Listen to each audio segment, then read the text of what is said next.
এই ভিডিওটা দেখার পরে যে একটা লাইক দিবে আমি তার ওয়াল ভিডিও লাইক দিয়ে আসবো, যে 3টে কপি লিঙ্ক করে একটি শেয়ার করবে আমি তার ওয়াল ভিডিও শেয়ার করে আসবো, যে আজকে ফলো দিবে 2 মিনিটের ভিতরে তার ফলোটা ব্যাক দেবে।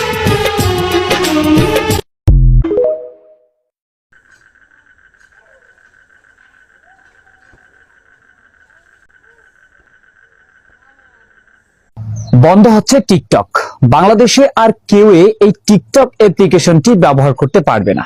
গতকাল শিক্ষা বোর্ডের এক ওয়েবসাইটে ঘটনাটি প্রকাশ করায় দেশের প্রায় ৮০% মানুষ ধন্যবাদ জানায় দেশের নবনির্বাচিত শিক্ষামন্ত্রী জনাব মহিবুল হাসান চৌধুরী নওফেলকে।